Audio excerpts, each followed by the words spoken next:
Malaysia diserbu raksasa teknologi asing, Indonesia malah kena PHP. Hai, assalamualaikum warahmatullahi wabarakatuh. Berjumpa lagi dengan saya Merreact TV. Oke, kabar hari ini mudah-mudahan kabar daripada kalian semuanya semoga baik-baik saja.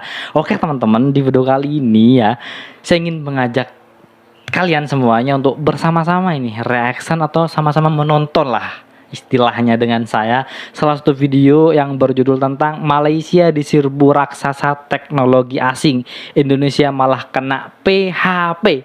Pemberian, kalau PHP ini kalau di ada kepanjangannya teman-teman, di Indonesia PHP ini ada kepanjangannya, pemberian harapan palsu. Indonesia itu hanya di prank dan bahkan yang terpilih adalah negara Malaysia. Ada apa dengan Indonesia? Negara besar loh. Indonesia negara besar, tapi yang dilirik untuk investasi raksasa teknologi terbesar itu malah memilih Malaysia.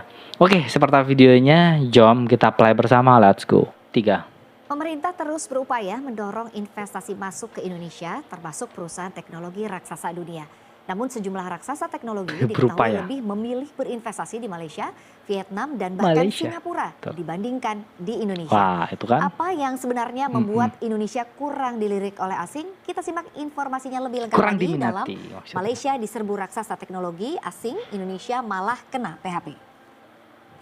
Ya, banyak perusahaan asing yang memilih Malaysia sebagai lokasi data center mereka dibanding Indonesia. Setidaknya ada 3 nama besar yang berinvestasi di Malaysia. Untuk yang pertama, ini ada Google di Malaysia. Google menggelontorkan dana senilai 2 miliar US dollar. Ini angkanya cukup besar begitu ya di bulan ini investasinya. Fantastis lah. Nah, investasi untuk membangun pusat data dan wilayah cloud pertama di negara ini, cloud regional Malaysia menjadi tambahan ya dalam jaringan Google. Sejauh ini cakupannya mencapai 40 wilayah dengan 121 zona di dunia. Sayangnya nih, Indonesia tidak mendapatkan investasi serupa. Google hanya mengumumkan 10.000 beasiswa pelatihan Artificial Intelligence atau AI saja di Indonesia dan komitmen memberantas judi online dengan fitur AI milik perusahaan.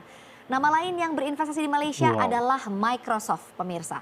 Perusahaan ini akan berinvestasi sebesar 2,2 miliar US dollar untuk ekspansi infrastruktur AI. Nah, jumlah ini lebih besar dibandingkan komitmennya di Indonesia, yakni sebesar 1,7 miliar US dollar untuk fasilitas dan juga talenta AI.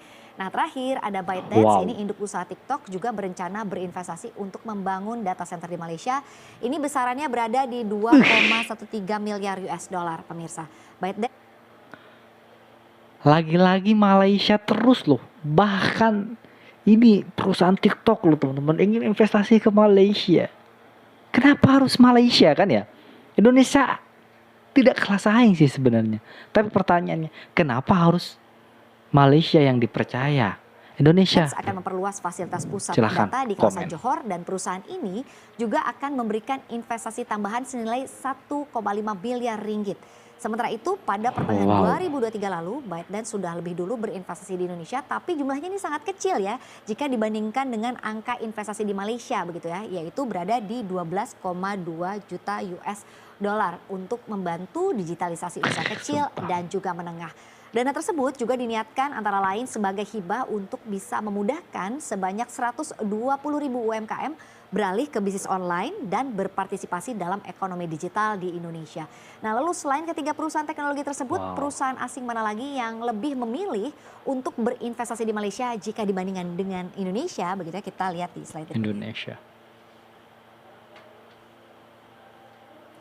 Ya, adalah Amazon Web Services begitu ya, yang akan mengumumkan komitmen jangka panjang dan juga investasi di Malaysia yang direncanakan ini bernilai lebih dari 29,2 miliar ringgit Malaysia atau angka ini sekitar 104 triliun rupiah ya.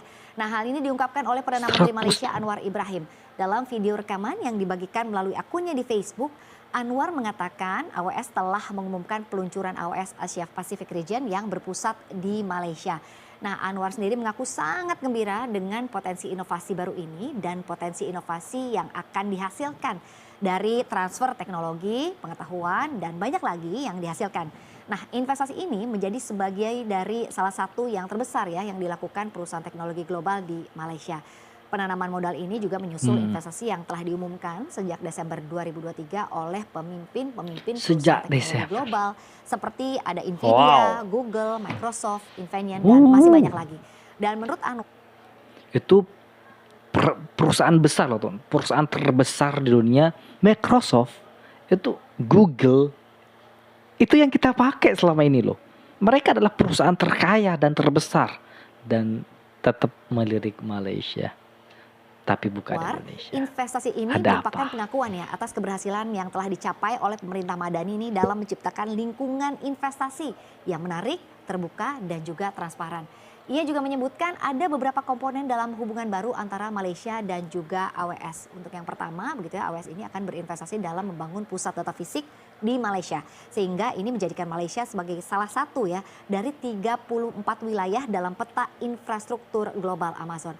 Lalu yang kedua nih, akan menciptakan 3.500 lebih ya lapangan pekerjaan bagi masyarakat Malaysia, dan tentunya ini tercipta secara langsung sebagai hasil dari pembangunan. Dan pekerjaan tersebut juga meliputi konstruksi, pemeliharaan fasilitas, teknik, hingga telekomunikasi. Lalu yang ketiga, ini adalah sebagai bagian dari hubungan baru, yaitu AWS juga telah menandatangani perjanjian kerangka cloud dengan pemerintah Malaysia untuk penggunaan teknologi cloud di pusat-pusat publik. Nah, lalu apa saja yang membuat perusahaan-perusahaan teknologi global lebih melirik Malaysia jika dibandingkan dengan Indonesia? Kita simak di slide berikutnya. Ya, Ketua Asosiasi Data Center Indonesia, Hendra Suryakusuma, mengatakan salah satu alasan utama mengapa perusahaan teknologi global ini lebih memilih Malaysia ya jika dibandingkan dengan Indonesia adalah karena Malaysia ini memberikan banyak insentif utamanya untuk pelaku data center. Nah, tidak hanya itu, perusahaan dengan teknologi green juga mendapatkan insentif yang lebih banyak lagi. Sementara itu, Hendra mengaku jika di Indonesia hal ini memang belum bisa terjadi, dan dengan demikian jika pemerintah melalui rancangan Undang-Undang Energi Baru Terbarukan yang saat ini sedang digodok di Komisi 7 DPR RI berhasil Masih memberikan merancang. tambahan insentif dari sisi Green Initiative, dan hal itu juga tentunya akan sangat mendorong begitu ya tumbuhnya industri data center di Indonesia yang kalau dilihat saat ini sudah tumbuh di kisaran 20 hingga 30% per tahunnya. Kemudian dari sisi birokrasi, Malaysia ini melakukan pemangkasan birokrasi yang tentunya ini bisa memudahkan ya investor atau memudahkan investasi bisnis untuk bisa masuk ke negaranya. Negara tetangga Indonesia itu bisa hanya menggunakan high level design ini untuk bisa mendapatkan izin membangun. Sementara kalau di Indonesia ini harus sampai detail ke engineering design yang artinya memakan waktu dan juga biaya yang tidak murah dan juga tidak Memakan sebentar waktu. gitu ya. Lalu bagaimana tanggapan dari pemerintah atas hal ini? Kita akan simak di slide berikutnya. Ya, Menteri Koordinator Bidang Kemaritiman dan Investasi Menko Luhut. Marves Luhut Binsar Panjaitan meyakini mengenai potensi yang ada di Indonesia. Nah, berbicara terkait banyaknya investasi perusahaan asing yang lebih memilih Malaysia ketimbang Indonesia, Luhut menjelaskan perlu ada pembenahan dari dalam. Salah satu kemungkinannya adalah kita ini kurang agresif untuk bisa mengejar Berbenahan terus, tapi kenyataannya zong, tidak ada peningkatan sama sekali. Kapan sih Indonesia akan benar-benar akan menjadi negara yang benar-benar dilirik oleh perusahaan teknologi raksasa dunia? Kalau hanya berbenah, sedangkan lulusan terbaik luar negeri itu tidak direkomendasikan oleh negara, bahkan diabaikan, sehingga mereka direkrut oleh negara asing dan yang diuntungkan adalah negara asing. Negara tetangga baik negara manapun, tidak Indonesia. Itu mungkin salah satu sebab kenapa Indonesia ini selalu tertinggal daripada negara investasi asing Malaysia. masuk ke Indonesia. Meski demikian, menurut Luhut, negara yang memiliki kemampuan untuk bisa memberikan green energy yang paling mungkin untuk diimplementasikan adalah di kawasan Asia Tenggara, itu adalah Indonesia. Nah, Luhut mengatakan Indonesia ini memiliki banyak potensi ya, potensi energi hijau paling andal di kawasan untuk bisa mengembangkan data center AI. Akan ada sekitar 58 gigawatt energi hijau yang berasal dari hydropower, geothermal, solar panel, serta angin hingga tahun 2040 mendatang. Ya, kalau saja Indonesia dapat fokus ya dengan renewable energy, pastinya banyak sekali perusahaan yang berbasis di Amerika Utara dan juga Eropa Barat yang bersedia untuk bisa melakukan kerjasama pembangunan data center, karena negara-negara tersebut memang fokusnya ke ESG ya, atau Environmental, Social, and Governance, dan mereka juga memegang komitmen Paris Accord. Jadi hal-hal yang berkaitan dengan energi terbarukan ini tentunya bisa mendorong tumbuh kembangnya industri data center. Dan selain itu selama investor melihat negara Mudah-mudahan. tidak stabil ya secara politik dan juga mungkin mendukungnya industri ini bisa tumbuh seperti melalui insentif pajak, kemudian ada green initiative insentif dan tentunya hal ini akan bisa mendorong mereka ya untuk bisa masuk ke negara tertentu tidak terkecuali Indonesia. Kita doakan saja ya semoga pemerintahan baru kedepannya dapat lebih mampu membuat kondisi politik di tanah air lebih kondusif dan lebih berfokus pada green initiative sehingga dengan sendirinya perusahaan-perusahaan asing tersebut dapat memiliki kepercayaan untuk bisa dapat berinvestasi di Indonesia. Betul. Mudah-mudahan Indonesia menjadi sebuah kepercayaan. Tidak hanya negara tetangga saja loh, yang selalu dilirik oleh teknologi besar atau raksasa dunia. Oke teman-teman semuanya, itulah video reaction hari ini. Buat kalian semua yang suka dengan video ini, silahkan bantu teman-teman dengan cara menekan tombol like, komen, dan share. Jangan lupa juga subscribe. Mudah-mudahan video ini menjadi sebuah motivasi buat kita bahwa negara ini perlu perbenahan, katanya Pak Luhut. Artinya kita perlu perbaikan terhadap anak bangsa atau Gen Z ini teman-teman. Karena setahu saya dari dulu lulusan terbaik university luar negeri anak bangsa Indonesia itu terkadang ketika pulang ke negaranya itu tidak direkomendasikan oleh negara, bahkan dibuang begitu saja, akhirnya direkrut oleh luar negeri dan yang diuntungkan adalah luar negeri, negara lain. Itu salah satunya tokoh terbesar Indonesia adalah B.J. Habibie.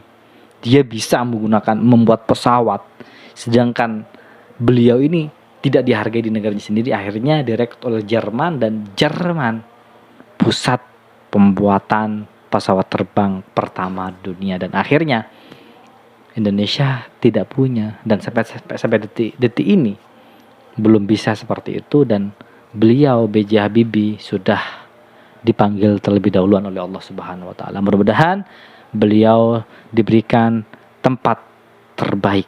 Amin amin ya rabbal alamin. Oke teman-teman, itulah video hari ini. Buat kalian yang suka, silahkan bantu dengan cara menekan tombol like, komen, dan share. Dan bagi kalian yang tidak suka, silahkan abaikan dan jangan lupa komen. Kritik, sarannya silahkan teks, komen, selalu terbuka. Dan jangan lupa juga subscribe. Baik, kita akhiri. Wassalamualaikum warahmatullahi wabarakatuh.